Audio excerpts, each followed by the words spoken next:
For many glass artists, 2020 created an unexpected uptick in sales, creating a false sense of financial security as the 2020 pandemic slowly brought retailers to a halt. For many, this dream slowly turned into a financial nightmare as COVID restrictions began to ease and retail shops once again reopened their doors to the public. While today's marketplace looks a lot different than it did pre-pandemic, new avenues have become available with the push for online sales. But the current state of the economy has caused budgets to become tighter and disposable income allocated to other financial responsibilities. However, for many consumers, new habits were created. Now having the ability to order anything online and have it delivered same day or within a few days of their purchase. This includes glass art. Now you may be wondering what this has to do with glass artist sales. So in today's episode, my guest will reinforce the importance of not only differentiating your current lines of work, but also the outlets to where you make it available. This is a Glass Blower's Companion, a Wise Guy Media original, and I'm your host, Jason Michael. Every month, I'll be sharing the journeys and life lessons of glass artists and hope to help you become a successful artistic entrepreneur. This week, we are exploring the world of online sales through Amazon with my guest, Burt Murphy, who has thrived as a glass artist while taking up residence in Mexico. You can find all episodes of the Glass Blower's Companion and all other Wise Guy Media podcasts for free on your favorite podcast app, YouTube, and our home at wiseguymedia.com. If you enjoyed this episode and want to reach out, you can find us on Facebook, Instagram, TikTok, and Threads. We have all that and more, so stay with us. This episode of the Glass Blower's Companion is brought to you by the Glass Vegas Expo. Glass Vegas brings together some of the greatest glass artists and industry vendors all under the same roof with a respectable and heartwarming vibe unlike any other functional glass art show out there. With opportunities for artists to sign up for educational seminars, glass competitions, and trades, offering more time to mingle and to share the love of a common interest. Stay tuned to their website, glass.vegas, and follow them on Instagram at Glass Vegas Expo. That's at Glass Vegas Expo. All one word. What's going on, Burt? Welcome to the show. Hey, thank you for having me, Jason. I love it. Love what you're doing, man. It's a good podcast. Yeah, I appreciate you, bro. I appreciate you coming on and helping me knock the rust off also while we're at this. Yeah, it's going to be interesting to get through this process. Hopefully all the audio levels sound good and be a fun topic because I met you through work. You saw us blowing glass and came in and talked. And I know as most glass artists are addicted to the flame per se, so you couldn't help yourself but come in and start talking. And what was interesting and striking to me is the fact that you live out of the country and you sell most of your stuff through Amazon, and something that I've been interested myself in. I've always preached to the community, like, social media is great to have, but don't rely on it to sell your work. Use it as like a platform to promote yourself. But like, you should have a website or some kind of online market space of some sort. And so definitely interested to pick your brain and help those out there in this so-called bad economy that we have right now. Because for all I know, it is and it's not, because I work in a bubble where people are buying $250,000 castles, so I don't know what the real world's like, really, so maybe you can open my eyes to it. Yeah, man. So how'd you get introduced to the flame? It's been an awesome, amazing journey with my dad. He started in the early 1960s, and he was on a camping trip in Seattle, Washington as a teenager. He ended up seeing Dale Chihuly work in Seattle. Nice. He was watching him, and he was like a 14-year-old kid just stay there all day watching Dale Chihuly. And my grandparents kind of like left him there and they forgot all about him. In fact, they drove back to the campsite and goes, "Hey, where's Rob?" "Oh, we got to turn around and go back and get him. He's back there." It's hilarious. Yeah. Hell yeah. And what was really cool is he ends up taking some glass from school, from the science class. He got permission to. He didn't steal it, but I always thought he did. And he got to my grandfather's garage. He was a mechanic, and he had a welder's torch. And he rigged up the welder's torch so that he could make a swan out of glass. Interesting. Yeah, 14-year-old kid making this. And so he ended up making more, and he made a bunch of little tiny knickknacks. And he set up a little booth, like a kid would do with Kool-Aid, a little lemonade outside, stand. Sell Kool-Aid. Yeah. Yeah, a lemonade stand. Well, he did that at Gibson's, outside of Gibson's, selling his glass. Fascinating. Yeah, it was really cool in Cheyenne, Wyoming. So my grandfather thought they would never make a business out of it, but he wanted to prove him wrong, that this would be a business. And where it went to was amazing. Is he ended up in Golden, Colorado. He ended up working for a scientific glass maker. His name was Homer Hoyt. And if anybody knows who Homer Hoyt is, he was the founder of Glasscraft. He created Glasscraft in Golden, Colorado, which was our supplier for eons. Yeah. And Dad ended up working for him in the 1970s, making barometer swans and other knickknacks, and started from there. And it just grew for Homer. And that's when he made that. I don't know if you ever seen that book. It's like the Glassblower's Bible. It's where you can make the basics, learn how to do the basic work. Well, my dad's work is in that book. There's a laced cowboy in there. They did, and some other stuff. Like I think there's a hummingbird in there. Yeah, there is. There's a hummingbird and a columbine that he makes that's in there. It's a drawing of all that and how to go through the process. This was all back in the late 1970s. Anyways, my dad went out on his own and he left. He ended up migrating to Rifle, Colorado, where I grew up. And growing up, watching my dad in a trailer making glass, and we were literally right outside our window. We could see the Colorado River. And so we just had a great life. Yeah, it was a ton of fun. Oh, yeah. It was like, when you see like on Netflix, you see the Stranger Things, the town, like the kids riding their bikes everywhere and doing goofy stuff. And that was my life, my childhood growing up, but with a cool dad who was making glass, and we'd always brag about it to other kids. And it was a lot. That's rad. Yeah. But I tried to make it like something that I could do, follow his footsteps. And I got my own National Scout, or no, what's it called? The National Torch. Like a 3A. That old, those things were awful. Yeah, that's what I worked on for years and years and years as a kid. I used you can use it for clear glass, but you really can't use it for colored glass. It'll just destroy colored glass. Yeah, definitely. Yeah, but that's what I've practiced on for years and years. And I made hummingbirds, and I sold my own line at the age of 16. And I was selling in malls and shopping malls and knick-knack shops and little mom and pop stores in Estes Park and in the mountains of the Rocky Mountains. And what was really cool was I got to share this experience with you.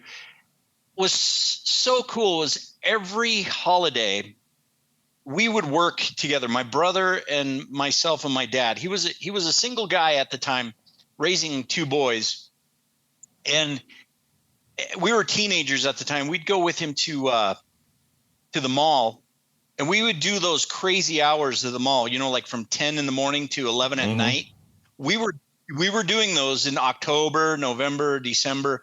We would work our butt off. And my brother and I, we would sell the product, and Dad would sit there in the middle of this booth that we created right in the middle of the mall, right next to the Salvation Army Santa Claus, which would ding his bell every stinking time. Drove us nuts. But we would be there constantly selling, and we learned all kinds of cool stuff. And we were with customers, learning how to handle customers, talk to them, and how to sell, how to take the money at a young age, learning how to count money, which is critical. Yeah, I'd say so. Yeah, which is surprising. A lot of kids don't know how to do that. Oh, man, it makes me crazy. Much less they can't even tell the time on the clock if there's hands on it, and if it's not digital. I know it. Yeah, it's just nuts. Yeah, I run into that with my kids. Like, come on, guys. But yeah, doing a show really can do wonders for a kid. So we did our own shows. We made our own money. Is like, I'm 14 years old and I made $1,000 in 1 month. I mean, hell yeah, that's awesome. Yeah. And this is the 1980s. So holy cow, I got my own Nintendo. I got my own snowboard. So living the high life. Thinking awesome. Oh yeah, it was great.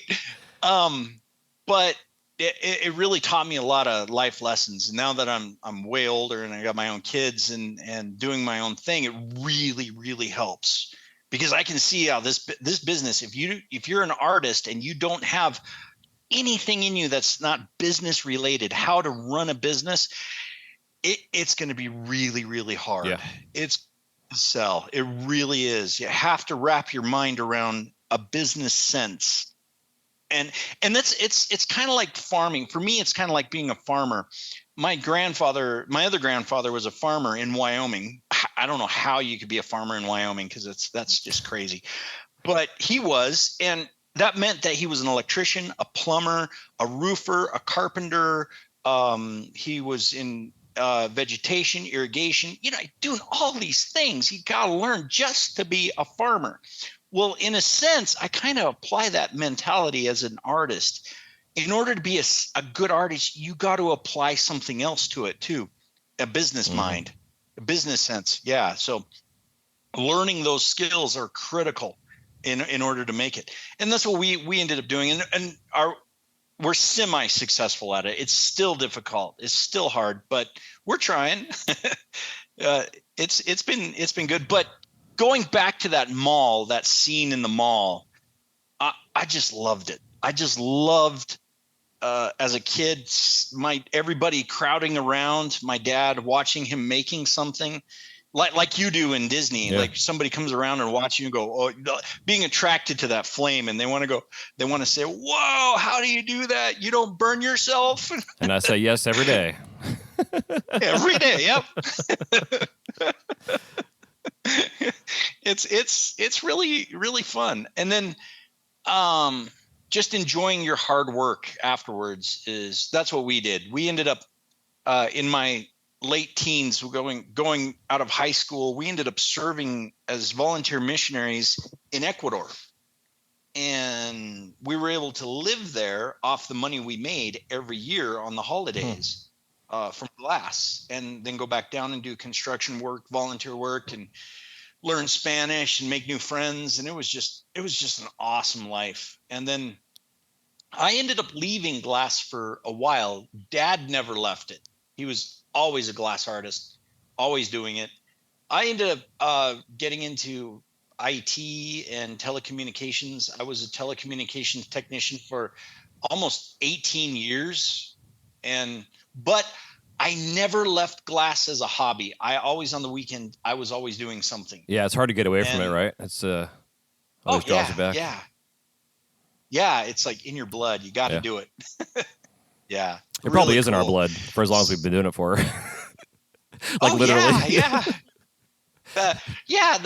The lack of oxygen burning up in the room just does something. Yeah, the heavy metals, it's lovely. It's awesome. And yeah, we loved it. And it turned out that moving to Mexico was a blessing in disguise, because I didn't want to move to Mexico at first. It wasn't my choice to go to Mexico. But I married a sweet Mexican gal who was in Colorado, and I was trying to get her papers for 17 years. I couldn't get them. I've gone from, immigration is an absolute nightmare. And I've gone from lawyer to lawyer to lawyer, trying to get answers. I finally wrote a letter to my congressman, and he wrote back and said, your best bet is to just try to make a life in Mexico and then apply from there. And so that's what I did. I sold everything and came down here. Wild. And yeah. And we built a house here, so we don't have a house payment. My kids go to school here, so they're fluent in Spanish and English, which is wonderful. I love that. And then the cost of living is so much cheaper for us. So I can pursue glass full time. I can do anything I want to with glass. Yeah. And so it worked out really well to get into it. The problems here living in Mexico is shipping out and shipping in, learning how to do both of those at a cheaper rate. And really for me, if living in Mexico, FBA with Amazon is the smartest way to go, because I can just ship it from FedEx straight to a warehouse in Tennessee. Cost me $65 for a box, and that box may have 20 pieces in it. So the calculation comes out to be really good for each piece in there. So why not? Yeah. And that's what I've been doing now for the last 2 years, and it's been working. It's been really cool. And the FBA, that's really fulfillment by Amazon. That stands for, right? That's it. Yeah. So there's two. I'll clarify that. So there's two categories. There's FBM and FBA. Okay.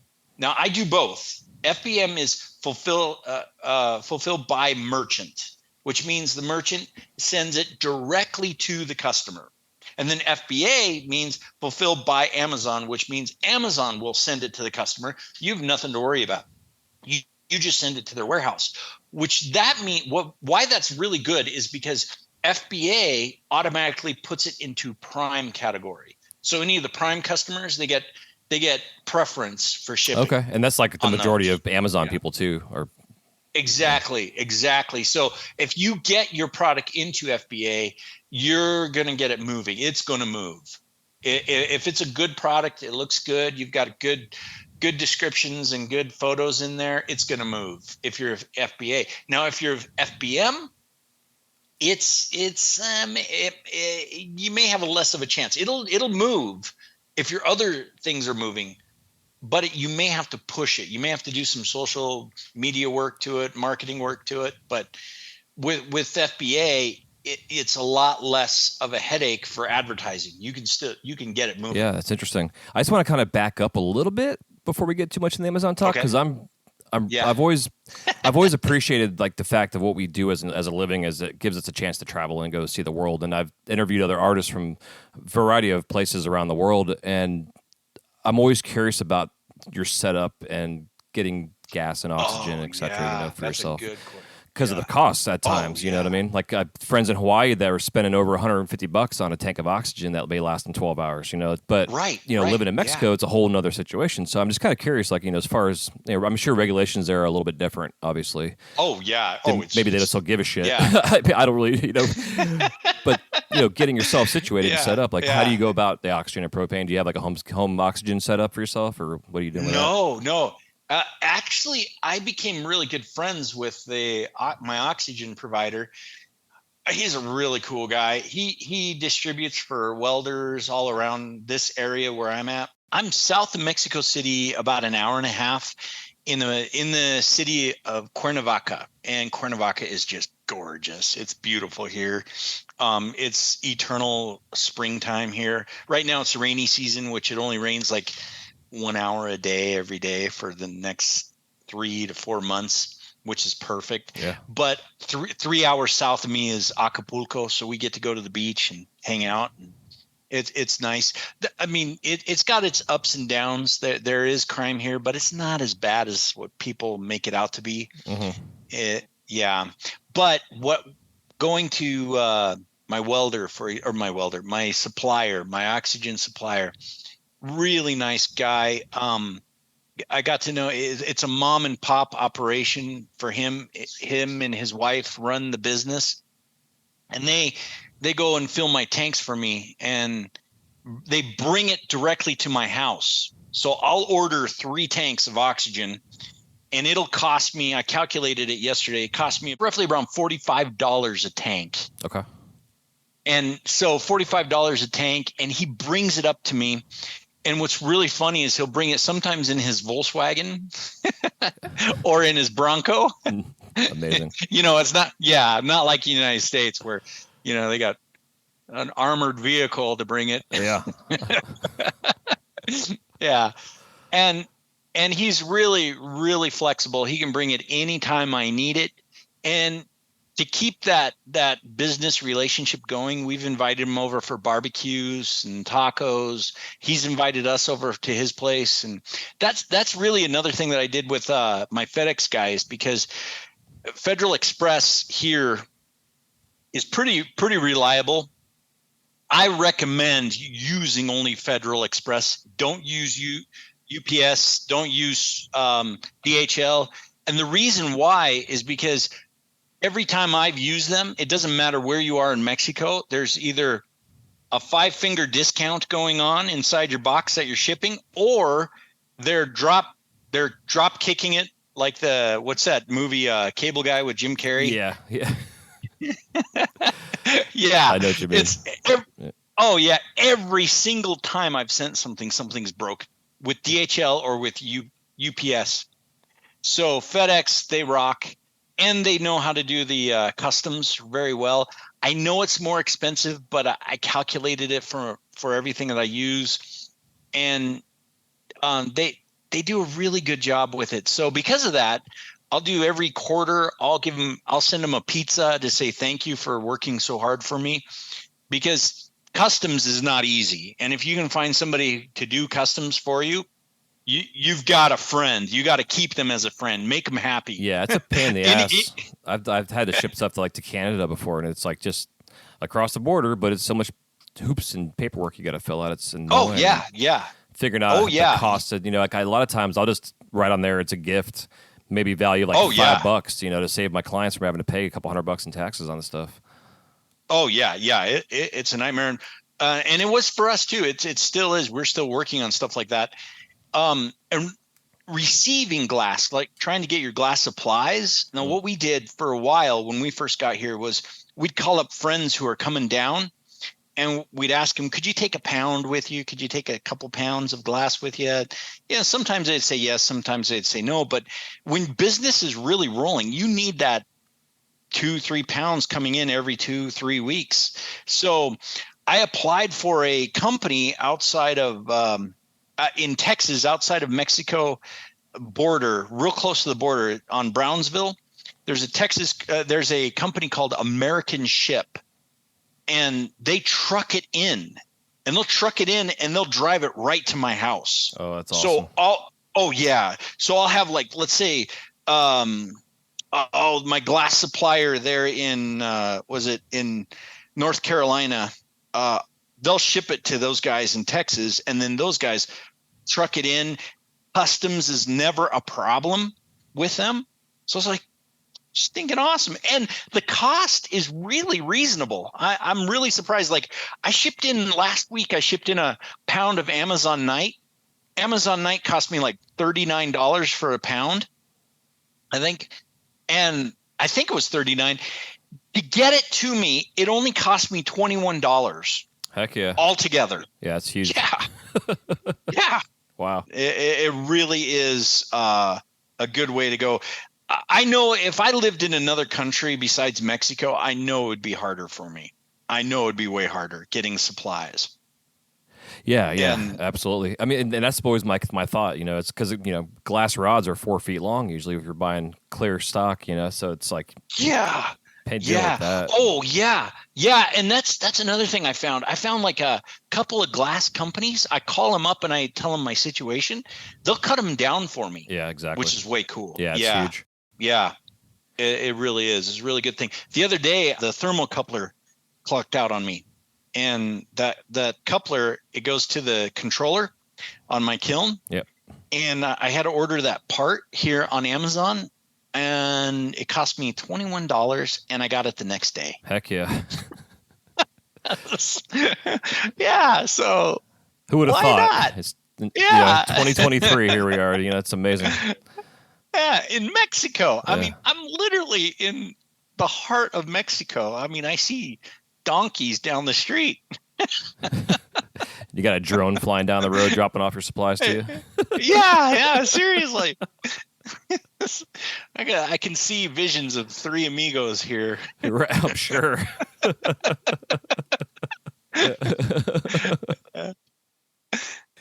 Just so with your dad next to you, so is your dad still cranking out the glass too? He is. He's still doing Etsy. He has like, oh my goodness, like 130 different pieces on Etsy. So, and he's doing great. Wow. He's still cranking it out. Yeah. He's 72 now, but still super healthy, still strong, he exercises every day, but he's talking like eventually I'm going to have to take over. Mm-hmm. And I don't mind that, but I just still see him as 35. He's still one of those guys that he takes good care of himself, and his work ethic is pretty amazing. I love it. He wakes up early in the morning, and I think he took this from did you ever see Milan Townsend, glass artist? Oh yeah, I'm very familiar. Oh, okay. Yep. So he talked with Milan Townsend back in late 90s. They were working together a bit in Golden, Colorado. They did a class together. They were teaching together and Milan was telling my dad, and I was there listening to it. He says, yeah, his work ethic is he gets up at 4 a.m, exercises a bit, and then does glass until noon. And then the rest of the day he spends it with his family. And that's inspiring, because he'll throw a rock at my window, a little pebble at my window at 6 o'clock in the morning, and say, hey, come on over, get a coffee. Heck yeah, that's awesome. Yeah. I love it. And the coffee down there's got to be amazing. Oh my goodness. Let me tell you, I got this coffee from about 2 blocks away. Is this guy that he gets coffee from different parts of Mexico, like Veracruz, Oaxaca, Chiapas, and he blends them together. And oh my goodness, it's mind-blowing good. Yeah, it's when yummy. you blend them all together. I used to get my ex-wife, her mother still lives down in Honduras. Well, I guess now she's in Guatemala. But back then we used to get our beans from Honduras, and it was just, I still to this day, some of the best coffee I've ever had. Oh yeah. Yeah. It's and the food here, I got to tell you, man, the food here is mind-blowing. They have I do this on my YouTube channel. I just put it up. I went to the town plaza, and they close off every weekend on Saturday. They close off a portion of the street just to sell food and stuff. Nice. Yeah. And there's this seafood market that goes there every Saturday. Cost me $5 to get shrimp empanadas that'll blow your mind. Yeah, like I'm telling my wife, this would cost $30 easy in the United States. Yeah, easy. Yeah, $30. It's ridiculous. Yeah, and the taste is so good. I mean, it's just you can tell it's fresh. Everything is just mouth-watering fresh. So I'm like, fresh and authentic. Yeah. It's really amazing. Down from me about a mile or so, there's a bread store, and they copied this bread store. I've got a friend here who's from Denmark, and he said, yeah, this bread store is exactly what you would see in Denmark. Huh. Exactly. Interesting. Yeah, so there's a lot of things around here that are influenced by Europe. You see it a lot. Like you try to go to a bathroom and you ask for ¿Dónde está el baño? Where's the bathroom? And you'll see the sign that says WC. Like, why would it say WC? What stands for water closet? Yeah, that's so funny. Yeah. Like, what? Yeah, and this a lot. And the other thing that's crazy here, you'll find where I'm at, in this area, when you go on the highway, you drive on the highway to Mexico City or to go to Acapulco, it's common to see a Lamborghini, a Ferrari, Maserati, Bentley, you name it. And I don't understand it. It blows my mind, because driving here is nuts. It is crazy. Yeah, I know when I was in Honduras, man, like driving on those roads there, it was the same thing. Like people walking on the side of the streets. You got these little tiny ass streets, roads on the side of the hills, the mountains and stuff. And dog walking everywhere, the occasional iguana jumping out in front of you, you know. Like I remember exactly, yeah. So do they drive on the same, like, is it like the same side of the road as in America, or is it European style? How do they drive there? Oh yeah, it's American. They drive like American, but same direction. But I kid you, there is no. They don't enforce laws and regulations. They don't enforce you to go learn how to drive. They just give you, like, you pay $35, you can get your license. And basically, some of these guys have learned from Mario Kart on Nintendo. I'm sure. I'm convinced of it. Sounds like how I drive. It's crazy. Yeah. That's so funny. Well, I remember the first time I went down to St. Thomas and we came out of the airport in the van. And we pull the airport, and we're driving the opposite side of the street like we do here in the States, and I was not expecting that. And I'm in the front seat, and we got a van full of people. I had no idea who these people were, and I'm in the I put my hands on the glass, man, and my feet up on the dashboard, like holy shit! I thought we were about to get in a head-on collision with this van coming towards us because I realized we're driving on the opposite side of the road. And everybody starts laughing. Yeah, it was a funny, embarrassing moment. What the hell? Oh yeah. And you find that stuff here, like it's no problem to drive on the opposite side of the road. No problem if you do, in these back roads here. Yeah, it really doesn't matter. There really is any way you want to drive, however you want to drive, you just drive. Yeah, and they don't use their horns because they're assholes. They use their horns because they're communicating to each other. Like it's it's interesting. Oh yeah. This is amazing. Like to say thank you, it's just a little tap, a little beep, thank you, beep. Yeah, if they're mad, if they're really mad, they will lay on the horn, and then they will roll down the window and yell at you. Oh, that's so funny. Yeah, I love it. And you know what else is really crazy? I got to tell you about this. Is kind of going off topic about glass, but I got to tell you this.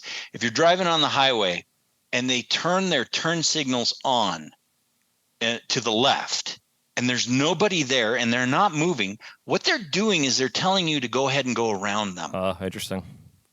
Yeah, which is really weird. Yeah, it is. I would just be sitting behind them like, come on, go. Oh, wait. Yeah, go. Wait, aren't you turning? What's going on here? No, they're telling you to go ahead and turn around. Interesting. Turn or go behind. You pass them. Yeah. Yeah, it's good to know. That's really cool. Huh, interesting. Yeah. So back to glass. Yeah. Going back to Amazon, I think that would probably be a good thing to go back to. If anybody sets up with Amazon, it is a process at first. You get set up with them.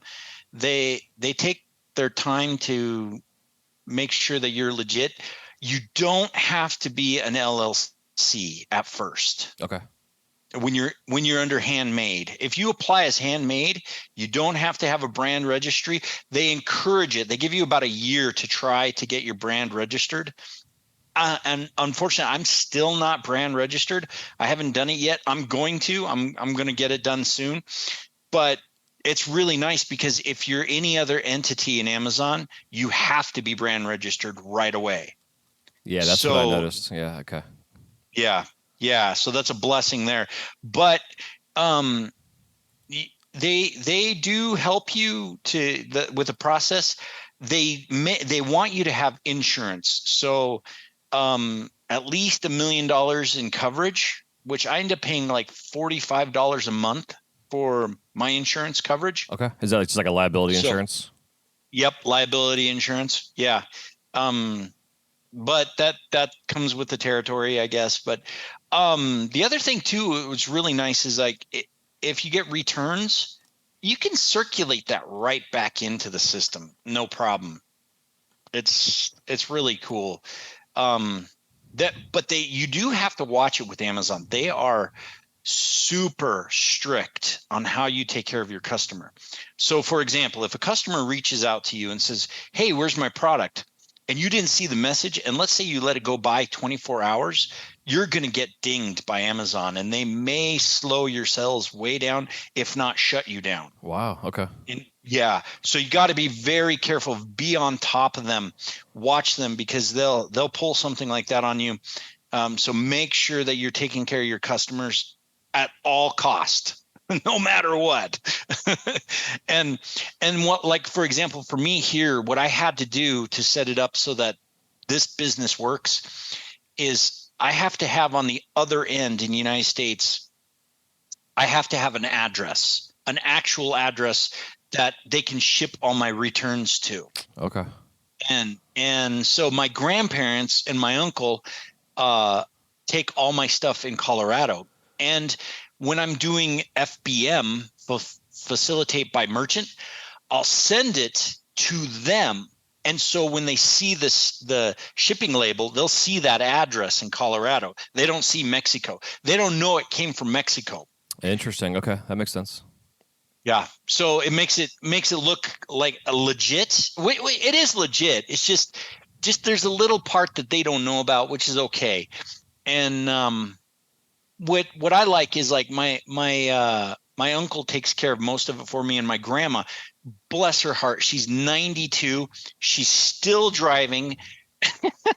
And we're talking about bad driving, right? But she's doing good though. She does really, really good. She drops off all my stuff at USPS. Huh, nice. Yeah. I love it. Yeah, that's amazing. Thank you, Grandma. So when you get returns, is that just people that just didn't want the product, or is it like damages, that kind of stuff like that? It can be both. Okay. It can be both. Yeah. And as long as I make the customer, or help guide the customer to help them be happy, they'll do a refund or make a new one for them. That Amazon is cool with it, just as long as you respond within 24 hours. Okay. And they really like it when you respond within the hour. So that's critical. Yeah. Interesting. So as far as your product line, do you have like a little package that each individual piece goes into, like that has your branding and that kind of stuff, so it has like a professional look to it, or like how do you do about that kind of stuff? Yeah. That's another thing. That's one of the reasons why I wish I was in the United States, is because you got great packaging systems. Here I have to go find my own packaging, and it's a little harder, so I just decided to go simple. Packaging is not the fanciest. So what I did is I made a custom stamp on my packaging, and the stamp looks cool. And then I put inside, now this is really good for reviews, because you definitely want to start your business. You want to get good reviews as quickly as possible. And that'll really carry out your business. So what I do is I make a little card, a really professional looking card with a cool scene of the beach and the ocean and glass and fire. And then on the back, it says, "Thank you for purchasing from this glass artist family." And I just want to show my appreciation and say thank you. That's all I say. I don't say on that card, "Please leave a review," because if I did, Amazon would shut me down. Ah, fascinating, because you're kind of like, yeah, it makes sense. Yeah, you get it. Yeah, it makes sense. But I'm hinting at it with that card. I'm just saying, thank you so much. In fact, you can even go further. You can say, "Hey, if you like this, you can, I can give you a coupon, and if you go to this spot, this special page, and this special page, you can encourage them to leave a review on the special page." Okay. Yeah, but not in the box. You cannot say anything on that box. So I just leave it like that, and it's been working so far. I'm going to get fancier. I want to get fancier with it later on, make beautiful looking packaging, because that really does attract customers. They really appreciate that, and they come back and they buy more. And I plan on making something really cool, like kind of with gold lettering on the logo. Mm-hmm. Yeah. Yeah. There was a site actually the other day when I was, we're talking about this. It's called Box Genie is the website. Hashtag not sponsored here, maybe one day. But you can go on there and customize, and pick out your size box. They actually also match pricing out there, which is nice, because I was going through looking at different companies, and there's various prices out there. But you can literally look at this 3D graphic of a box, and you can put your label and all your stuff. You can close the box, open the box as like an animation, so you can see how it looks, the whole 9 yards. Yeah, it's pretty slick. It's called, man, Box Genie, and it's online. Box Genie. Yeah, it's okay. I got to check it out because that may work for me. The thing is crazy is I went to get my boxes yesterday, 35 cents for a box. It's like, yes, I keep it cheap, cheapskate. But yeah, that's the way to go. Because these ones are like $2.50 a box, but again, it's oh my goodness, super labeled and priced and looks pretty. Right. And that's the idea. That's what you want, because you really want to make customers like you just want to give them that feeling like this is glamorous. This is awesome. Yeah. It's the whole like, under promise, over deliver kind of idea. Exactly. Now what I plan on doing is when my business picks up more, I live about an hour and 20 minutes away from the largest silver mine in the world. It's the town of Taxco, Mexico. And Taxco is up on a mountainside, and it's like you walk into like a Greek city or a Greek town. Every building is painted white with cobblestone roads everywhere, and it's all in a mountain. And the silver there, you get silver jewelry, and silversmiths there are phenomenal. I'm telling you, man, it's incredible. And so my goal is, I've been talking with some of the silversmiths I became friends with. They can infuse the glass with silver. Mm-hmm. So I kind of want to do both. I want to make the glass piece and then have them make silver around it. Like, for example, a sea turtle.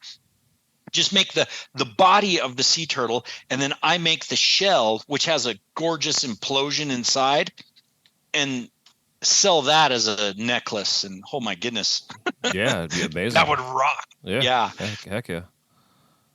Yeah. Huh. I love it.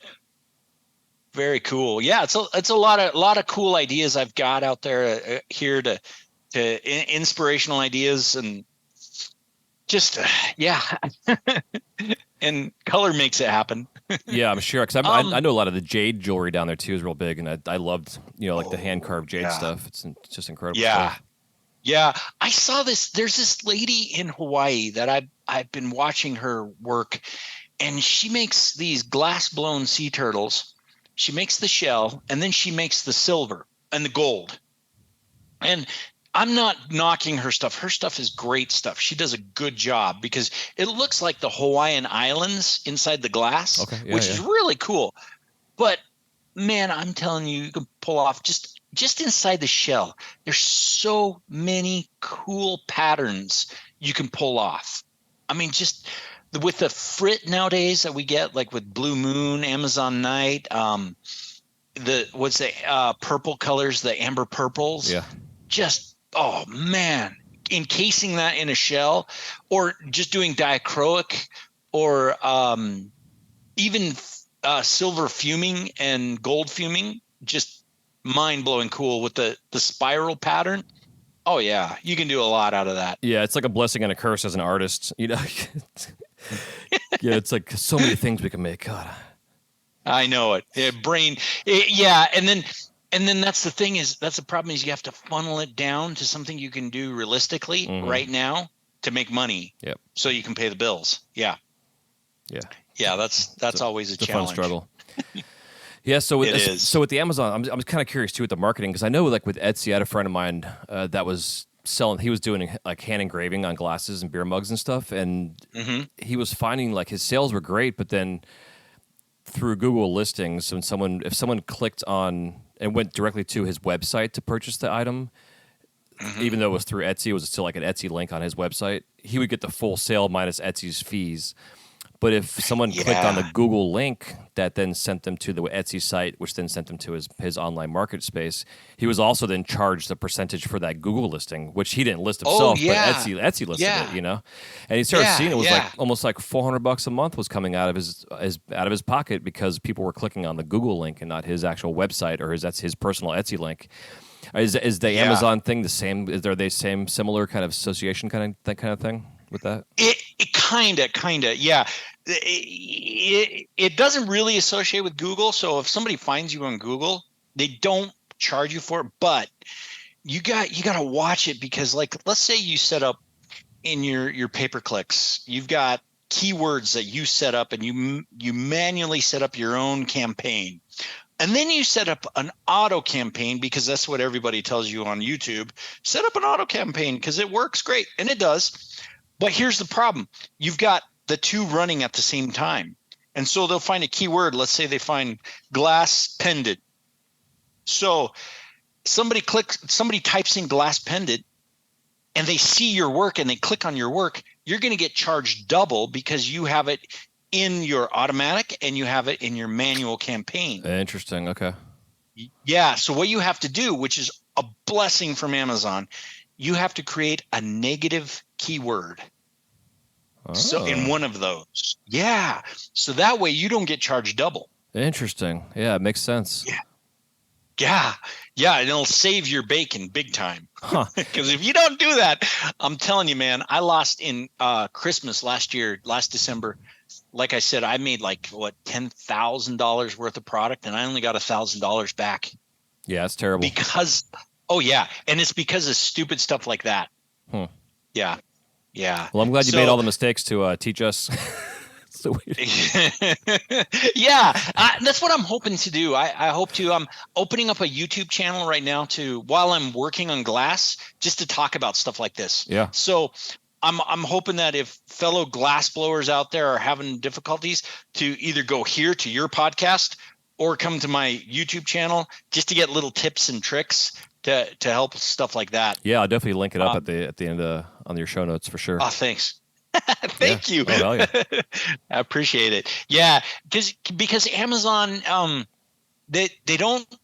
I mean, they want to help you, but it feels like they don't. And the reason why I say it feels like they don't is because they're just so big. Mm-hmm. I mean, you look at the numbers of this. Etsy pulled off $1.7 billion in 1 year, whereas Amazon is pulling in $2 billion every month. Yeah, it's insane, isn't it?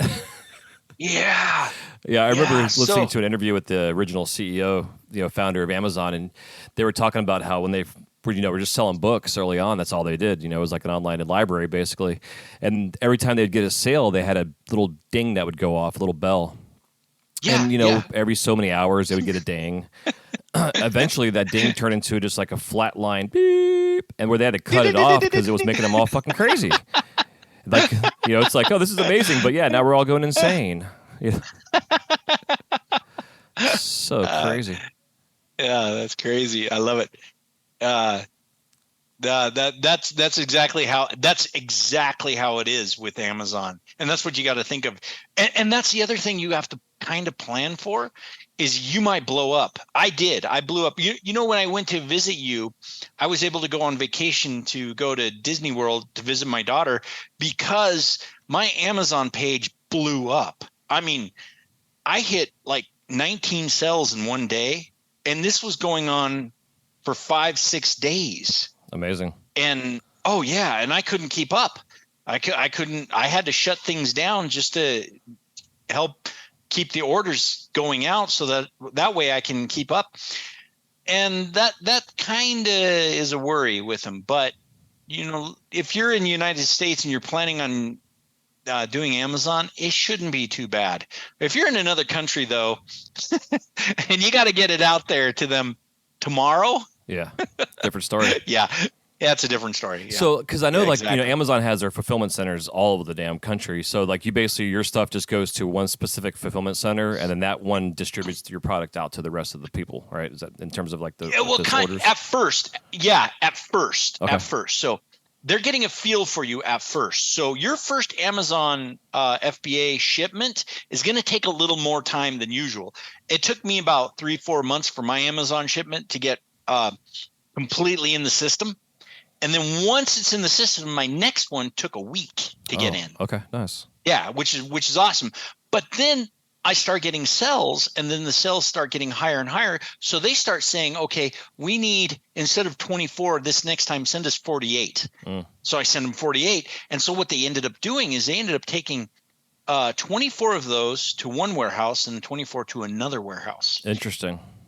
Yeah, and so they start distributing more and more by the calculations of your sales. So the more sales you make, the more warehouses you're going to be in.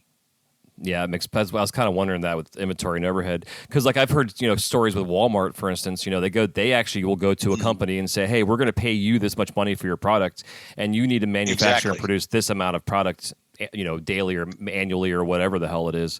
And if they can't do it, then they don't get the sale, and they're missing out on potentially billions of dollars. So I was kind of curious if Amazon set their numbers like that.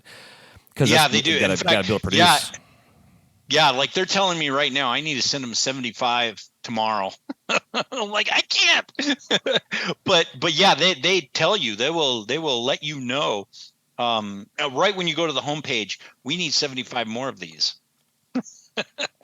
Yeah, it's great. Okay, it's killer. But you don't get paid though until they have the actual sale occurs, right? Yeah, that's another issue. I'm glad you brought that up. That's one thing as a glass artist. If you need money right now, Amazon is not the way to go. Try something else while you're building up your Amazon.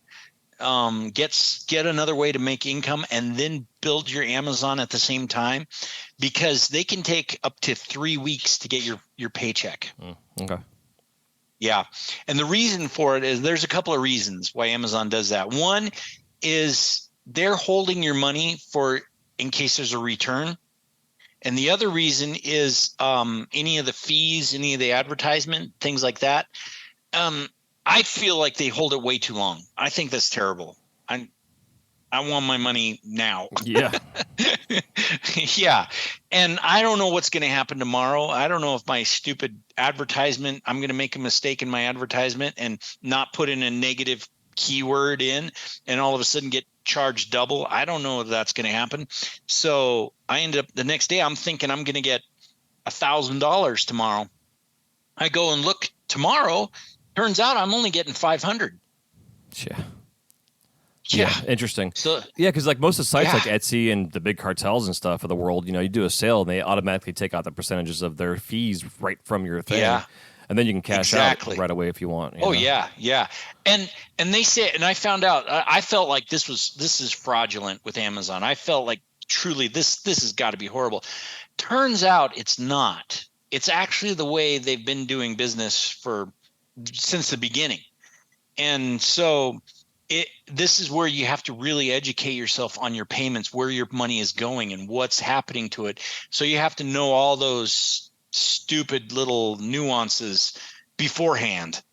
Yeah, and then also understand their vernacular that Amazon uses so you can communicate with them properly and not go to them sounding ignorant. Yeah. Huh, it's so crazy. So it is. I was kind of curious too, because like myself personally, I'm an Amazon affiliate, right? So when I started this podcast, because I want to be able to put links on my website so people can buy things, and I make a small percentage on that sale, kind of deal. Yeah. So do they give you the opportunity as a seller to create affiliate links for other people to help promote your work and then make a small percentage on your sales too, or is it something that you would use for like your own website, instead of, because I'm kind of curious, like as far as like traffic, like how do they find your thing? Like they go in there and they type in glass pendant and then, you got 400 small shops pop up, or do you have a direct website type thing? That's a great question. Now for me, what I found, so I have my own website with my dad. We partnered together on Shopify. We have our own gallery, glassandfire.com.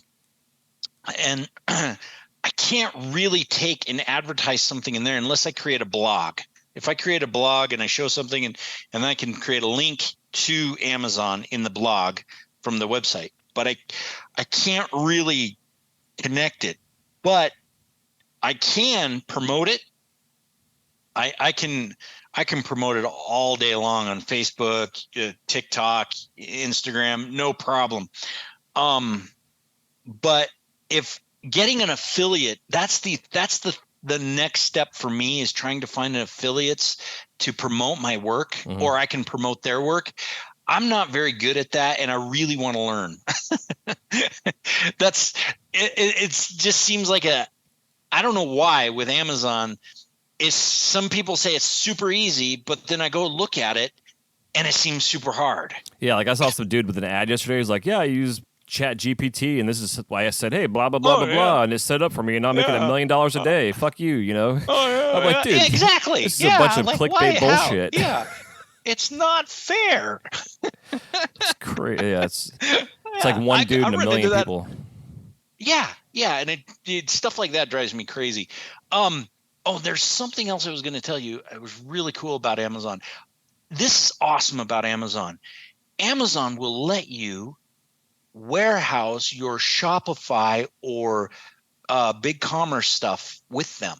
Okay, nice. Yeah. So let's say you're in Mexico like me, and you're with Shopify, and you've got a great thing going with Shopify or with big commerce or whoever. You can store it in their warehouse. Interesting. And it's not expensive. Like if you're doing jewelry like I am, it's like the cost to warehouse to store is like 10 cents a month. So if someone goes on your Shopify and orders something, Amazon then sends the product to that customer? Yeah. Wild. Yeah.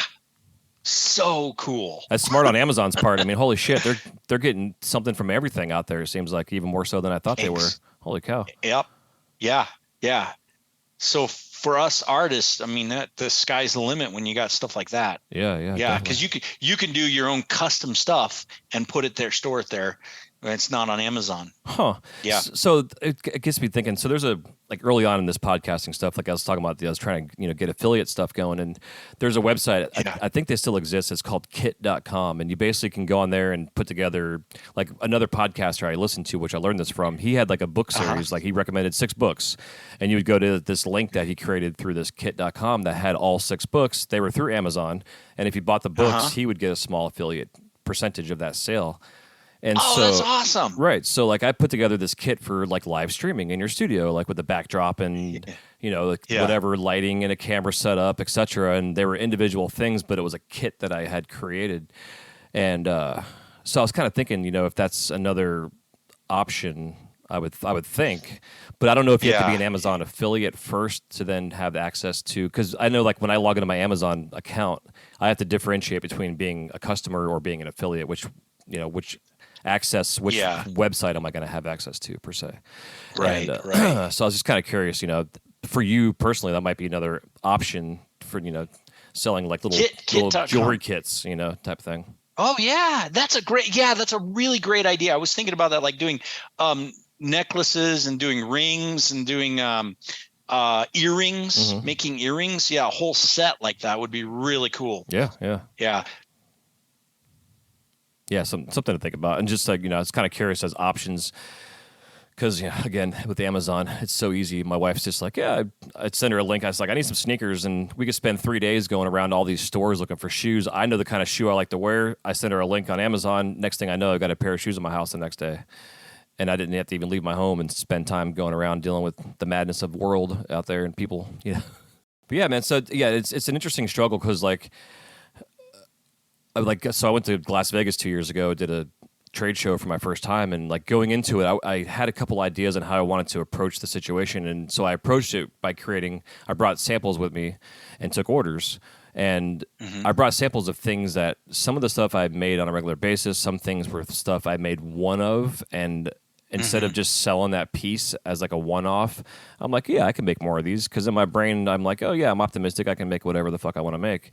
And which turned into a complete nightmare. And I'm still trying to fill these orders. And it's been over a year and a half now that these customers are still waiting for their shit. Like I'm at a point now where I may end up just giving them refunds on their orders, which I hate to do, but I'm like, it's gonna. I'm in this limbo because of it. Like I haven't posted on social media. I haven't shared all this stuff because like when I post on Instagram, for instance, I'm like, hey, look what I made, and a lot of people don't realize I'm making this at work, not in my own personal studio. So I feel guilty posting this stuff that I want to share because I've got other people waiting for their glass. You know what I mean? So it's been like this weird dichotomy limbo space for me. So, getting into this kind of situation, like you're saying, like Amazon's now saying, hey, we need 75 of these things. And it's like, well, shit, if I don't get these done, are they going to potentially shut your shop down, or do they like lessen your exposure out there? Right. So that's a good question because if you run out of stock, let's say you run out of stock, they will slow down the pace of customers looking at you. Okay. So that's why when you look at my Amazon page, I only have like 6 or 7 items, whereas my dad has like 130 on Etsy. It's Right. crazy on Etsy. Yeah. And Etsy promotes that. Etsy wants you to get like diverse and make hundreds of different things. Whereas Amazon, you can get away with just one thing. So when you do it, when you're creating something for Amazon, you got to be sure that you can crank that sucker out a lot. And that you want to on top of that. Exactly. Yeah. I'm like happy. I'm happy to make these over and over again. Yeah. I love it. Yeah, because a lot of artists out there don't. They're like, yeah, I don't want to do production. And it's like, well, go get a job at McDonald's because, good luck. It's like, it's tough to, be an artist making one-offs. Yeah, exactly. So if you can find that piece, and that's what I do in my descriptions, is I explain, because you do get those customers out there who say, oh, I want the one that's in that picture. I want it exactly like the picture. There is no way on this earth I can give you the one exactly like the picture. Make one. Yeah. It's literally impossible to make the same granular color and shape and style look with. Now the proportion is exactly the same. Everything's, but to get that, like when you're using frit and you make that color come out, that's what makes it so stinking cool. Is it's unique. Trying to explain that to a customer and get them to understand that concept, I don't know why it's hard for me, but it seems to be hard for some of these customers to understand that you're going to get something that's really cool. It looks way better than the picture. Yep. So don't worry about it. Yeah, and that's the trick, is to tell them it's going to look better than the one in the picture. Yeah. So funny. It kills me. Well, yeah, man, because I know, like, even over at the Mouse House, like when I was working in the hot shop, we had this kind of a tree kind of display we had for ornaments on the wall, and they were basically all of our rejects that we couldn't sell. And we would have guests that would walk over there and like, yeah, I want this one looking just like this one. I'm like, okay, well, that one's up there because that one's a reject, and it's going to be impossible to remake a reject, kind of thing. So I'm just pulling it off the wall and just dusting it off and giving it to them instead, because they have expectations that are unrealistic. And I get it. Oh, yeah. They get excited. They see something. They want to, the same thing. It's like, well, I'm not a machine. I'm not a mold. Yeah, exactly. Yeah. So, and that's what's nice about Amazon is if you can find that one thing that you do well, just keep doing that. Yeah. Over and over again. Do it well. And I found, like, for me, my sea turtles are just way, way better than what they were last year. Thanks to those orders on Amazon, they're coming out phenomenal, each one. Exactly. So I'm like, 100%. Yeah, it's really cool. So for anybody out there who's thinking about doing Amazon, I do recommend it. You just be ready for some of the headaches and the heartaches with it. Be prepared with it. Have something else running to get you some money because of the slowness of getting money with them. But once you get the ball rolling, once that the stone is rolling down the mountain, it can create some really good revenue for you. Yeah, it sounds like the momentum that it does, like you're saying, takes a while, but it definitely, those little seeds you plant will definitely bring lots of fruit in the end, especially during the holidays. I mean, it seems like Amazon it's Christmas every fucking day for them. People are just, like you're saying, the amount of money they make. It's yeah, exactly. Oh, and that's another thing I found about handmade is a complete different department where, like, how like Amazon will promote themselves and let's say we're having Amazon Prime, everybody shop on Amazon Prime. You know what? That really doesn't apply to handmade people like us because, they're looking for that, what is it, the iPod or the Casio calculator or something stupid. They're not looking for this. Yeah, exactly. So, but that being said, if you sell through Prime, because a lot of stuff on Prime is discounted, do they also discount your merchandise if that is what happens? Well, here's what's funny about that is I don't ever discount. Okay. I mean, I do occasionally. Sometimes I'll discount, but it's rare because I'm trying to get my numbers back up. So I may do a discount here and there, but hardly ever. In fact, I did an experiment on pricing because pricing was another issue I had. And I think it's an issue with all glass blowers out there. Yeah. I don't know, but pricing your work. I had a really good friend of mine from Denmark, lives close to me here. He's nuts. I love this guy. He's a clown, a lot of fun to hang out with. And he was telling me that when he did business in Denmark, he tripled the price of everything that he did. I'm like, why? I feel bad doing that to my glass. And he explained to me, no, just run an experiment and try it. So I did. I ran an experiment on one of my sea turtles, and I put it up for double the price. And I was scared. I thought nobody's going to buy this. 4 people bought that week. Yep. Yeah, it's so weird, man. The psychology of sales, because I find the same thing, and it's the stuff I've studied and shows I've listened to and business people I've talked to, and also having with bringing up Dale Chihuly from the beginning, and like over in St. Pete where I'm from, and we had the Dale Chihuly collection it was the first permanent collection. I got to work there for a couple of years and blah blah blah, but studying his marketing, to me, I don't know if he did all of his marketing. I know early on he did, but as far as it is now, the guy's he's a marketing genius. But like from what I understand, like his very first show he ever did, his own solo show, he didn't sell shit for like the first week. Like nobody was buying any of his work. And he went in there and someone told him, like, dude, go raise all your prices. So he put a 0 next to everything in his there, and he sold out in like a month. And it's a perceived value thing. Like someone sees this, it's like, okay, if this is priced for $20, and then I see someone else's over here, it's priced for 50. Why is this one for 20? Is it made in China? Is it not as quality compared to the one that's for 50? So that price, it's fascinating, because I mean I see it at work all the time. Like I said, people that are buying a $250,000 fucking castle. Yeah. It's and they're happy to do it. Oh yeah, and that's the thing that he showed me. He said in the French Riviera, there's a restaurant he went into. This restaurant, and he went to order orange juice. Orange juice was $50. Jesus, it's like, why is it so much? And the waiter says, well, it's to keep the riffraff out of the restaurant. Exactly, it's so true. It's like look at Starbucks. The Starbucks, their whole business thing is they sell to a very specific human being, and every that wants to go spend $6 on a cup of coffee, myself included. Yeah, exactly. Yeah. And the crazy thing about that is like on Facebook, I'll join a Facebook group.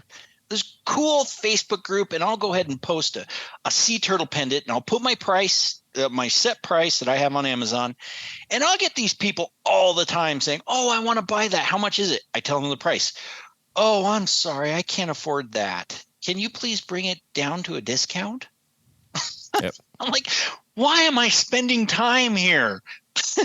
Why, when I just made 5 sales in 30 minutes on Amazon? Exactly. Yeah, I got over the DMs on my Instagram of people, same thing, like you have a 2-hour conversation with somebody and they get super excited about it, and then next thing you know, you've completely wasted 2 hours of your time. Yeah, exactly. Yeah, it's like the whole philosophy. It's like if they don't want to pay for it, then it's not for them. That's not that client that you're looking for. Exactly. And it just seems like for me, it's like my client is on Amazon because I don't have to talk to them about this. I don't have to waste my time if they either want it or not. Yep. Very simple. Yeah. It's beautiful like that. I love it. Yeah. I think it's a good choice to go with. I'm still sticking with it. I do have other ways of making income. I'm using wholesale marketing, like with Indemi and what's the other one? Fair? That sounds Fair. Right. Yeah, they're okay. I mean, I don't mind them at all. They're good, but I do like Amazon. I would love to get into the scene of going to these shows, doing more shows in the United States. I miss that. I really miss that as a kid, doing a glass show. I know the headaches and the heartaches that come with it, but I just miss them because they were just such good times at them. I'd love my kids to see what that's like, going to a show and teach them how to do a show and run a show and what it's like. And it's just fun. Yeah, it really is. And that, like for me, working at the Mouse House and having the exposure to the people, to humans. Yeah, it's nice because you're in a cave for so long, and it's like you forget how to talk to people after a while. Yeah. That's why I love that idea. We're sitting there and somebody comes up to you and they don't know you. You don't know them, but they're connected to you because they love what you're doing. They're attracted to the flame, Yep. and they're fascinated at how does this work? And truth be told, for a while it was a dying art. It was disappearing. Yeah. And I'm really glad to see it's coming back. I really am. I saw it die. I seen it with my own eyes die out. I seen craziness, like going to just the typical lace work that you'd see in the mall back in the 80s. That stuff, my dad was doing that. He was doing a great job with it, but he was overselling, so he had to buy from other glass artists. He ended up buying from Mexico, from Tijuana. Those guys in Tijuana, they would crank out, like, say, a ship or a piano or a carousel. They'd crank them out and sell it to him for like $5. It's nothing. Yeah. Nothing. Yeah. But the working conditions they were under, we went and saw the warehouse where they were in Tijuana. Kid you not, it's like a metal Quonset hut with inside the metal Quonset hut, like this nasty whole old rusted out metal for a roof, and they're sitting there on a bench and they're sitting on a wood stump, and they got their national torch tied down to the table with a bandana. Good Lord. And they're making lace work with this, and there's like 10 guys doing this, and this is the thing that kills me, is those guys are no longer around, and most of that stuff went to China, and the Chinese were fabricating this like a sweatshop. So yeah, big time. And I'm so glad that kind of disappeared, and now it's back to being real artists doing it all over again. Yeah.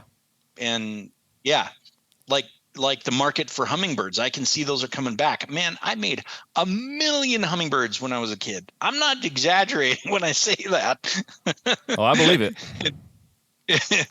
And it's just, and they disappeared, and that was my income. I had to leave it. But to see people, real artists and mom and pop shops making their own glass, it's just heartwarming. It's like, yeah, right on. Yeah, it's been neat because I hear it all the time. Like, people are like, "Oh, it's a dying art." I'm like, it was." Like you're saying, like it was. It was. It's gone through this renaissance the last 20 years. And going back to Chihuly again, like he was really instrumental in the home studio movement and giving us exposing the world to potentially what could be done in glass.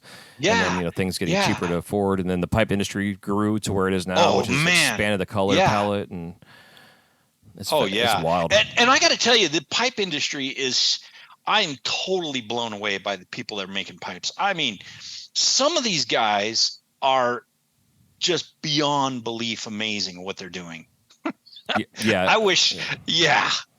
Like I said, like I went to the trade show thinking, I could recreate this again. And then I'm like, I'm ready to hang up my torch and go get a job at Walmart or something. Some days I see some shit, just the engineering that goes into some of this stuff. And then to be able to put it together and then have it function in a certain way. It's like, it's functioning. I mean, like, how? Yeah.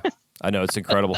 And then you got with Netflix coming out with the Blown Away show, which I wasn't really a huge fan of at first. I appreciate it, but it's gotten better. I think that's the third season. But again, it's one more avenue of things that have exposed people to what we do. And it's, it's pretty neat seeing it. And then the pipe community growing to where it is. And then you got, the cannabis laws are changing here and there, getting better and getting worse in some areas. But it's still it's just completely expanded everything that we have. Like, I couldn't imagine it being where it is now, even 10 years ago. No, no way. And I think, like, if the manufacturers and the warehouses, like you got Mountain Glass, for example. I love Mountain Glass. They're a lot like Glasscraft, and those guys, guys like that, and there's others out there. Glassworks, I think, is one of them. Well Apparatus is another one I buy from for supplier. I think these guys, if they do more with the glass artists, I really think they could be even more successful. I mean, and they're doing it. They really are trying. I can see that. But like you got Glass Alchemy and North Star and stuff like that. If they would take the time to not just listen to one side of the glass art industry, listen to all sides. Yeah, I agree. That way they can get an understanding of how wonderful it would be to get an Amazon night rod that is 4mm or 6mm rod. Yeah. How awesome would that be? Yeah, well, you can, like, I know, like, some of these companies, like, we go through, like, with Glass Alchemy, for instance, like, we'll go there and have a special batch made for us at a certain size that we need. But you have to buy, like, 30 pounds of color, of that one color, to have it made that way. You know, it's... Right, yeah. And not everybody can afford that. Yeah. Most people can't. Exactly. Shit's expensive. Exactly. It would really help the industry, and not just the industry, but the art community. It would get newer glass blowers coming aboard, I think. Yeah, I agree. I would be. It's been interesting for myself personally, because you're kind of on a side tangent. I've been playing disc golf for 20 years almost now. And like nice. With the way that the Professional Disc Golf Association membership-wise, it took them 50 years to get to 100,000 members. My number is like 32,000 or some shit, which I actually come to find out I didn't even know I had a number. And I must have been super stoned one day and signed up and just completely forgot about it. Like, I put my email, and they're like, oh, your email is already associated with a number, and my wife's registering herself. My wife now is like 200,000. Like, they grew 100,000 new members during the pandemic, because people wanted to go do something. So this sport just exploded.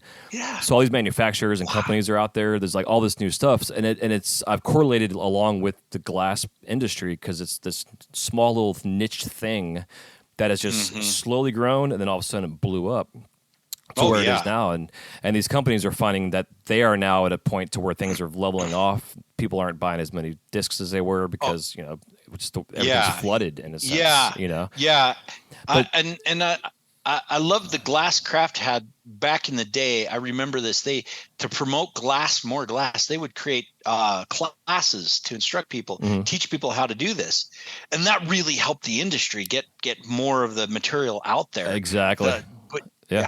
That's what I was going to say with disc golf too. Yeah, the same thing. Like, all these, you're seeing these clinics that are happening now with their like pros that are older now, so they're not competing as much, but they're now opening up these disc golf like universities in a sense to learn how to play this sport. That's, you know, people are like there's pros now that are making $1 million a year in sponsorships and stuff. It's crazy. That's awesome. Throwing frisbees for a living. Yeah, it's it's incredible. So you know, you see that with the glass industry. If they could expand out and sponsor, you know, different niches within the world of the glass world, you know, and to get themselves exposed more. Like, for example, I'll give you a pro tip, Jason. Like, if somebody out there is an entrepreneur, wants to make money, they could go to another country and become a glass blower supplier. Yep.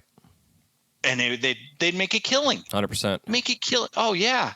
Because we all buy from the United States. That's the only place we can get it. Yeah, it's funny that you say that, because I think about that with discs. Was like years and years ago, my brother-in-law, him and I looked at getting into becoming a distribution company for Frisbee. And back then, the companies were there, but they had like small lines of discs, to where now it's crazy what's available. And there's a couple courses that I play, and you have to drive 45 minutes the other direction to go to a store if you want to buy frisbees for yourself. You can buy them online too, obviously, but like locally, there's nothing there. And there's this little tiny head shop that's right next door to this disc golf store park that I play. That's awesome. And I've wanted to go in there and talk to the owner about putting a little rack of discs in there, you know, to start selling some frisbees. Oh, that's awesome. You know, when I worked at Intel as an IT specialist at their think tank headquarters in Fort Collins, Colorado. Outside their facility, on their property, they had a frisbee course, golf frisbee. I played. Yeah, it was a lot of fun, and the engineers loved it. They all loved doing that, and so we had a lot of fun playing that. I miss that. If I get back to the United States, I would definitely get back into that sport. Well, so Paul Macbeth he's a pro that's been around forever, but his heritage, he's Mexican, and he has the Paul Macbeth Foundation, and he's actually traveling the world and opening up courses in these little small communities. And Mexico was one of the first places that he went to. I'll send you a link to his YouTube thing. Yeah, send me. That would be awesome, man. Yeah, so I'd love to take my kids there. Yeah, totally. I want to say it was in like Guadalajara or not. Maybe so. I don't know. That my brain. Whatever. Yeah. That sounds like somewhere in New York. But yeah. But somewhere down there. I'll send you the link for it. But it's fascinating to see how this is expanding. And you're saying the same thing with glass. You go to this little tiny town somewhere. Oh man. You could start teaching the locals how to do glass work and find a new career. Yeah. Seriously, you go if somebody here in Mexico, they could open up something here in a nice area, a good, safer area. Costa Rica is another one where they could set up. You could go to other places like in South America, like Brazil or Ecuador or Peru. It would be amazing, and you'd probably make a killing. You'd probably get a lot of people that are wanting to do this kind of work. They just can't get access to it. Mm-hmm. They don't know how. Yeah. It would be an awesome experience for them. And it's the same thing just across the globe. Like you go to Australia, you go to most of Europe. I mean, there are places in Europe, but it's not like it is in the United States where we can easily get our hands on something that we need quickly. Yeah. Yeah. It's that'd be awesome. Yeah, absolutely. Yeah. Yeah, I agree. Heck yeah, man. Well, before we get into this little lightning round of questions here, is there anything else you want to touch on? Or I think I covered a lot, man. Yeah. This was fun, dude. I haven't talked about this to anybody, and it's just kind of in my own little world and working. And so it's really cool to talk to somebody about the topic I love is glass. So man, it was good chatting, and lots of topics. I'm sure like I said, people need help selling their work, and as much as a creative can create, it's not always easy for them to then sell. Yeah. And then having an outlet like this, like you're saying, you're not actually dealing with clients firsthand. You're just sending it to some robot out there at a warehouse that then sends it off. Right. And and if you see anything, other topics that you want to talk about in the future, I would love to come back anytime. Yeah. I would love to have you back on for sure. It'd be awesome. Yeah. Absolutely. Thank you. Hell yeah. Well, let's take a quick break. We'll thank some sponsors. Okay. We'll come back, and it'll be time for us to crash the kiln. This episode of The Glass Blower's Companion is brought to you by the Glass Vegas Expo. Glass Vegas brings together some of the greatest glass artists and industry vendors all under the same roof with a respectable and heartwarming vibe unlike any other functional glass art show out there. With opportunities for artists to sign up for educational seminars, glass competitions, and trades, offering more time to mingle and to share the love of a common interest. Stay tuned to their website, glass.vegas, and follow them on Instagram at Glass Vegas Expo. That's at Glass Vegas Expo. All one word. All right, we are back. So this is the Crash the Kiln round. I've done it so long enough, and I still don't know how many questions we have, so I'm going to count these questions here. Let's see, 1, 2... I think it's 6. I don't have my glasses on. But anyways, so let's say 6 questions. I'm going to actually get a legit number one of these days and actually know how many freaking questions I have. But the first question I always like to ask, and I've always just been interested in as far as your influence and artists out there in the world of the glass world, if there's any artist that's a living artist you haven't worked with yet that you'd like to work with and collaborate with, who is it and why? Well, that question is really hard for me. I think there's 2 artists that I've always loved. I've grown up around their work. Is Mylon Townsend and there's another. What's the other one called? I see his work. I see it in my mind, and I can't remember his name now. It just left me. Mickelson. Oh yeah, Robert Mickelson. Yeah, I was wondering if that's who it was. Yeah, generationally wise, those 2 guys definitely go hand in hand. Oh man, yeah, I would love to. And I remember as being with my dad, he actually had a rapport with both those guys, and talked with them and worked with them and did a couple of classes with them, and they're amazing. Yeah. I'd also like to just get to know some of these pipe makers. These guys are amazing. Like Salt, for example, just amazing what they do, how they do it. It's just wow. I'm blown away, really blown away by them.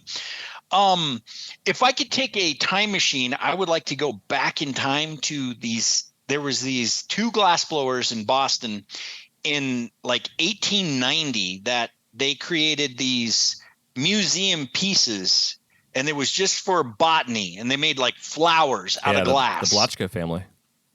Oh man, that's to me, just seeing those guys work, just how they did it without oxygen tanks, yeah, you and about a million other people, because those guys died off with their secrets. And it's what's cool now though is that the fact that Harvard is actually restoring the work, and they're like, if you can if you come across their stuff and that you see out there in the world, like get it, and they will take it from you and then make sure it's preserved. And over in Boston, like my wife's actually from Massachusetts, and when we were up there a couple times ago, we went up to the museum, the Science Museum in Boston, and they have a display of some of the Blotchkas working there. And I was looking at it, and I was like, looks like glass, but I wasn't sure. And then I got up close, and I was like, oh shit, that's jellyfish made by those guys. And it was my first time seeing it in person, and it was just it's incredible, the amount of detail. I mean, the fact that they were actually putting funguses on leaves that the scientists there could then study. It's like it's just boggling to me. It doesn't make any sense. Like I saw a picture of one where the leaf had fur, like the little fuzzy hair, and every strand is a piece of glass. Yeah, it's incredible. Like, what? And they're using like a Bunsen burner style torch, I've seen some people in Japan that use a similar kind of thing. It's neat. Yeah, really cool. Yeah, it's incredible. We're actually heading back up there in September, October, or something like that. Nice. I try and sneak away, and go to the Harvard exhibit. So I definitely want to go see that. There was one glass blower my dad met that I didn't think there's any glass blowers out there he wouldn't want to meet. And he did meet Dale Chihuly, and he loves Dale Chihuly, and he's inspired by him. But there was a glass blower in Corning. Dad ended up in Corning doing a class there back in 2002, I think it was. And there was this Italian making a bumblebee. And this bumblebee was just like that technique. Interesting. Where that would have been awesome. Huh. Yeah. Really cool. I got to find out his name. And he couldn't speak any English, and my dad spoke Spanish, so they communicated with each other, because Italian and Spanish are 50-50. Very similar. Yeah. That's interesting. Really cool. Just FYI, we just got a 10-minute warning from I just saw that. Yeah. Yeah. Silliness. So that's good. Some good people to bring up for sure. Next question I'd like to ask, if you could describe the sound of glass cracking in one word, whether it's like a physical sensation it gives you or just that sound it makes, what would that be? Thunder. Can appreciate that. I don't know why, just thunder. Hell yeah. What are your top 5 favorite colors in glass? Oh my goodness. Amazon Night color is mind-blowing. Let's see, caramel or butterscotch. I love that color. Mm-hmm. Let's see, Blue Moon. I'm working Blue Moon quite a bit lately. It's not bad. I think my favorite purple has got to be Stormy Weather by Momoka. Interesting, yeah. Haven't used that yet. Oh, you got to try it. It's really cool, because if you get the flame just right, you can go from a kind of a tip, can be like an orange, yellowish color, all the way down to a deep purple. Really cool. Interesting. Is it opaque? Yeah, it's an opaque. Yep. Nice. So I think that's 4. Yep. You said 4. That's 4. Okay, one more color. What's my other favorite color? Oh, going through them in my head, thinking about them. I gotta say,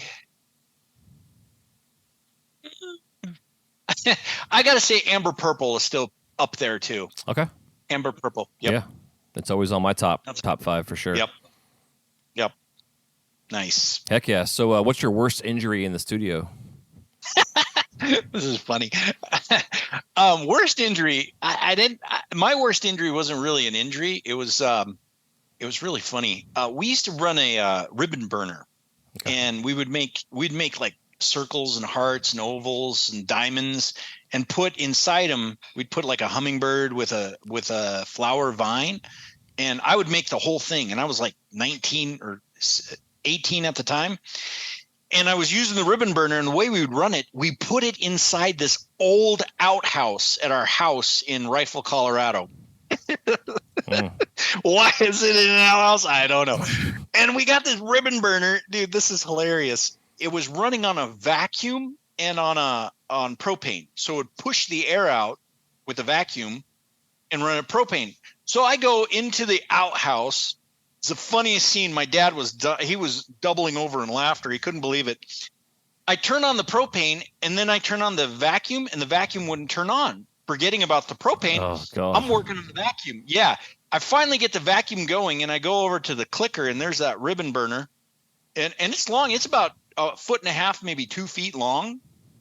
And so we put the rod over the top to heat it up, to bend it, to give it that shape. So I got the lighter, and I'm lighting it, click, click, click, and boom. I mean, this fireball came out, and it consumed part of my hair on my face. It felt like this instant sunburn, and my eyebrows were completely gone. Oh my God! At least the shit in the bottom of the outhouse part didn't blow up on you. Oh, that's the funny thing, is that outhouse was supposed to be. It's so old that it's dried up. You can't smell it. Yeah. Nothing in there. Yeah, but yeah, it would have been really funny if it did. Good Lord, have mercy. Yeah, that's my injury. So my question with that, the air part of it, was it filtered at all, or like how were you guys creating? Was it, I guess, enough oxygen was coming through that? Because I know like the ribbon burner is mostly a propane-y kind of flame, anyways. Yeah. So we used a vacuum called a great company. I mean, these suckers were indestructible, from Electrolux. Okay. And my dad used to be a vacuum salesman, and he had the slogan, "Nothing sucks like Electrolux." Oh, that's perfect. Oh, that's amazing. I know. And so that sucker, I mean, it could really push out air. I mean, it did what it said it would do. It did a good job. Huh. Interesting. Yeah, because the only time I've really seen like the ribbon burners used are for folks that do like neon signs for bending the tubing and stuff. Yeah, interesting. You guys did it for that. Yeah, we still do. We still do it that way. Okay, nice. Yeah. Are they like little hanging kind of gimmicks? Yeah. I want to bring them back. Eventually I want to try to promote them on Amazon or something. Yeah. Yeah. Dude, you can set up a whole weddings category and do cake toppers all day long. Oh, yeah, exactly.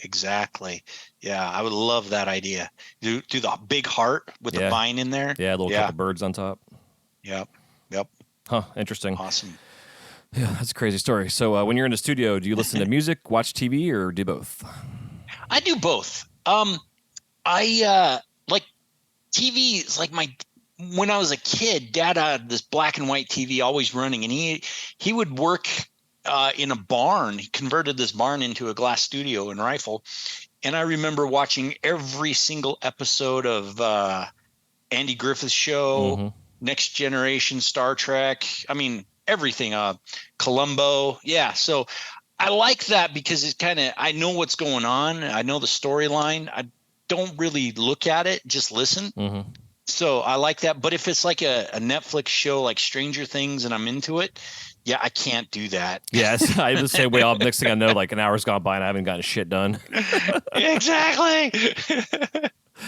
That's so crazy. Funny. Yeah, I mean, not being in the studio lately, so I should say like 6 months ago when I was in there more, I would just like not watch my wrestling shows, and I would binge them all together. And same thing, like I wouldn't necessarily watch them. I would just I love listening to the commentary and the story being told. It's fun stuff.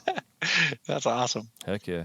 Yeah, plus listening to music for so long, I just got tired of listening to the music. And I love music, but just got burnt out. Yeah, me too. I like podcasts. I've been listening to a lot of podcasts and a lot of YouTube, like instructional stuff on YouTube, even glass corning, just listening. But that's the other problem is like glass corning or other glass blowers.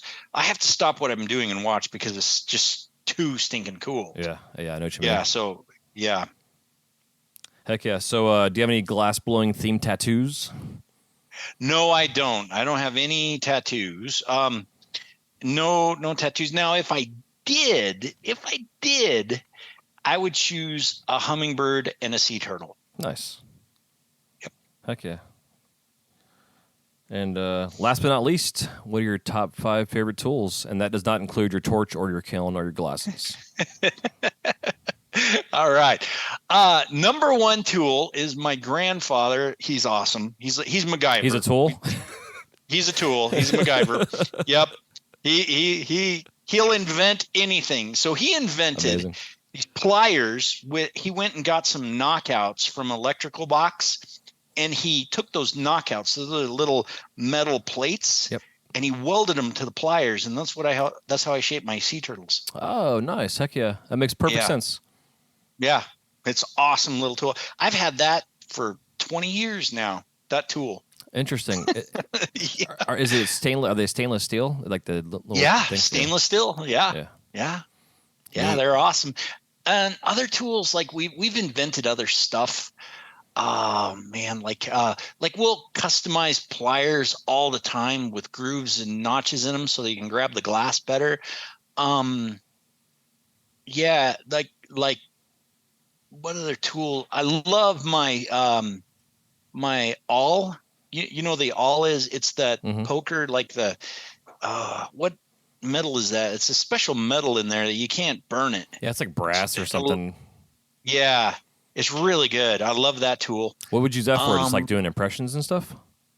No, like if I have to like shape like the mouth of my pendant, like around the mouth or the back part where I'm making a nice even circle so that I can get looking like a pendant for it to be a necklace. That makes it nice and even, perfect shape with that thing. Works great. Nice. Heck yeah. I love it. Another tool is going back to that ribbon burner.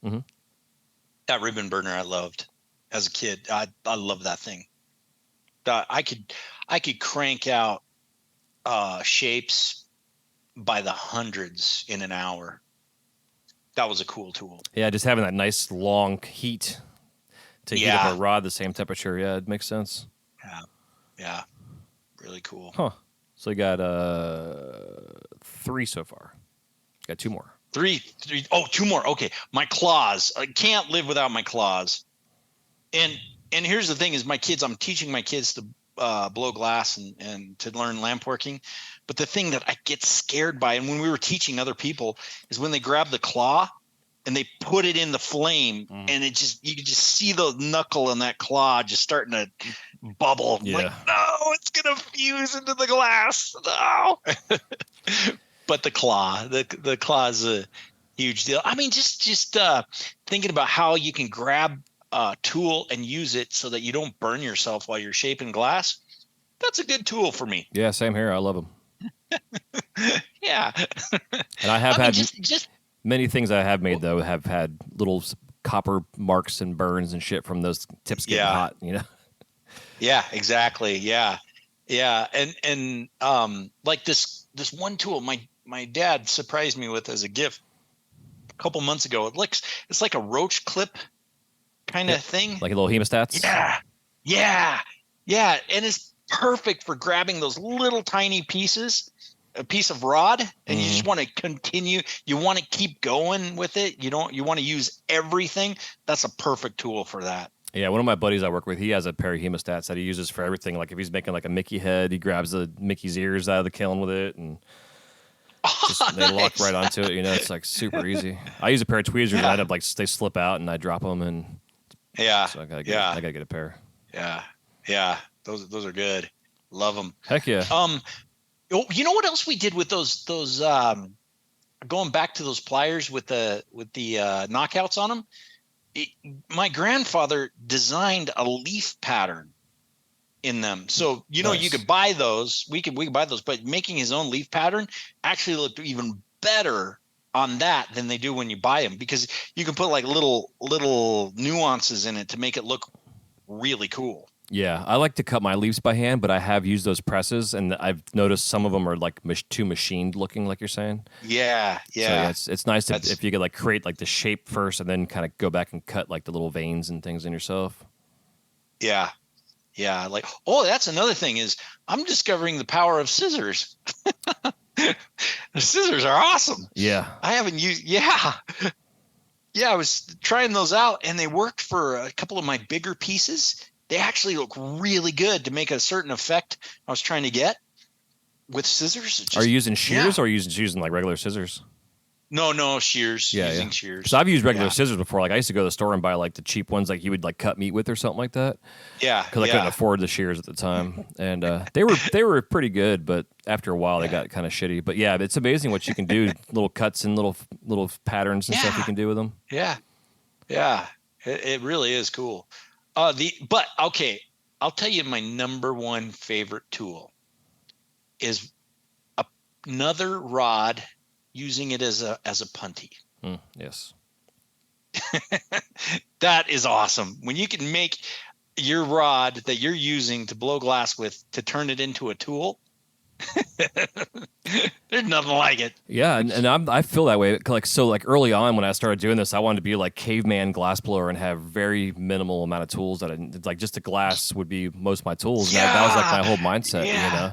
Yeah. And I would get around some of my guys at work, and they've got like a tool bag full of shit. I'm like, man, why do you need all those tools for? What are you doing with that? Yeah. You know?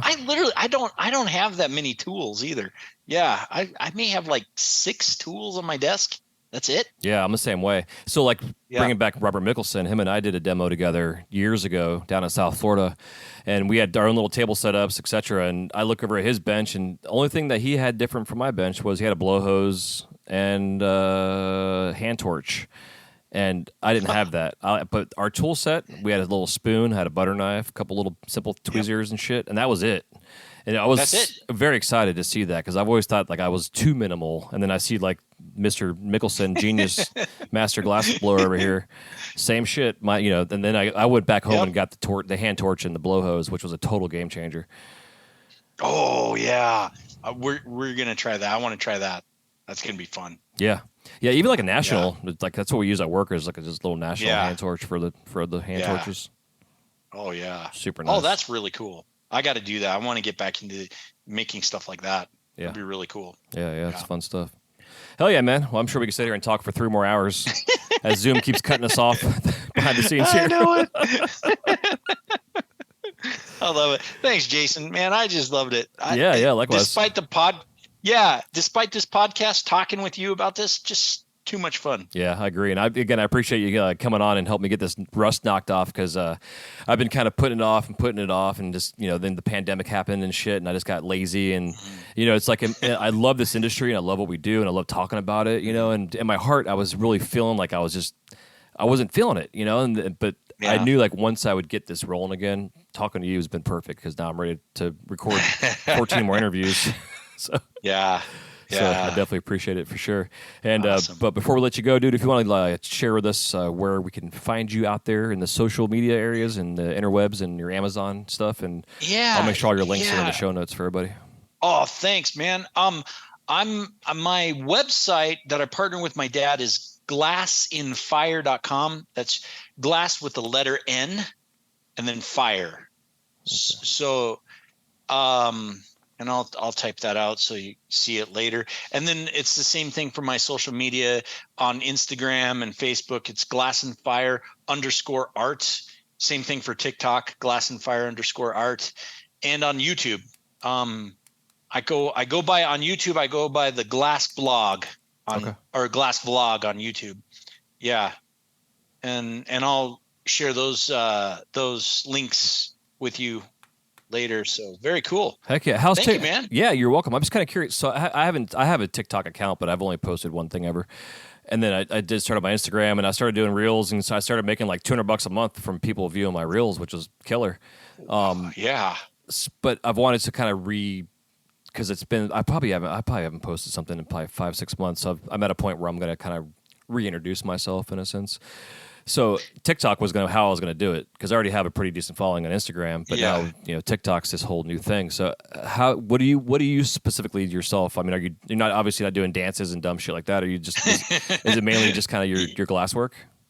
Yeah, it's glass work. It's a bunch. You do get creative with it and go nuts. Like, say this is the coolest job ever, and then open up the kiln and show them this awesome sculpture, or do something silly. Say I'm playing with a lightsaber, something like that. I'm actually getting pretty good, and I haven't posted in a while on TikTok, but I get a lot of looks, a lot of likes on there. I find two kinds. If you do a mix of show your art and then show you making it, it works well, and be entertaining. Yeah. Yeah, those things. I do. My kids have done a couple of things on there too with me that were really successful. I did this one piece on there is not finished. I just showed it. I didn't even say anything, and I got over 5,000 likes within 3 hours. I don't know how that happened. Interesting. Yeah. Crazy. It's weird, right? Yeah. Yeah, TikTok is weird. I've been doing some research on TikTok, and they're trying to open up a shopping market on it. And I'd like to get into that. I'd like to jump into a shopping market if they open up in the United States. And it sounds like they're going to. So you know how on Instagram you can buy on Instagram? Yep. They're trying to push that with TikTok. Nice. Heck yeah. I still haven't got a chance to or even look at the new one that Facebook put out. I can't remember what the hell it's even called right now. But it's basically like the new Twitter kind of thing. Yeah. I've made a lot of money on Facebook. By groups, by joining groups, and then just showing my stuff on groups without even advertising. Don't pay for any advertising. Just join the group and say, "Hey, this is what I make. I hope you like it." That's it. Heck yeah. That's good to know. Really cool. What other ones? And YouTube is actually, I have a friend of mine who's helping me with my YouTube, and he's saying that you can make more money on YouTube than any others. Yeah. YouTube is really good. Yeah. The big thing that which I haven't really promoted my YouTube at all, minus the podcast that I put audio in. I have some videos on there too, but you have to get like a 1,000 followers. I think it's like 10,000 hours of views before that you could then join the community where you can then start getting paid. So you got to really slowly work at it and just eventually get there. Which I think is awesome, because once you get to the point, you got a little bit of income coming in on your residual from YouTube, which heck yeah, that's great. Yeah, residuals are the way to go. That's the kind of income that everybody should have set up for themselves, where you get an extra couple $100 a month in just from something you did a year ago. Yeah. Heck yeah. Do that. Yeah. I love it. Yeah, it's amazing. Man. Hell yeah, dude. Well, that's a good way for us to end this on. And again, thanks again for coming on, and appreciate you sharing your journey and story, and hope people out there that are listening to this, and if you're struggling with your sales at all, you now have another outlet. And Amazon is something I've heard about and contemplated, but never really gave it much thought. So I'm glad we talked about this. Yeah. Awesome, Jason. Yeah, nice to meet you, brother. I look forward to talking and hanging out with you someday. Yeah, man, especially if you get your ass back down here to Orlando. We'll have to melt some glass together. Yeah. I'll go play golf with you, frisbee golf. Oh yeah, I'd love that. You'd kick my butt, but I know I would have a blast. Yeah, it's a lot of fun. Awesome. So I hope you all enjoyed this conversation with Burt. Again, you can find him. All the links will be in the show notes for you to check out, and give Amazon a thought. We'll put the link in there too for the Amazon stuff. They have an actual full setup here on how to sell with Amazon. And it's pretty reasonable. Small little fee you can pay monthly and get yourself set up and start making some money. So until next time, thanks so much for tuning in to A Glass Blower's Companion. It's hot as hell out there, so stay hydrated, and we'll talk to you soon. Peace out. Bye.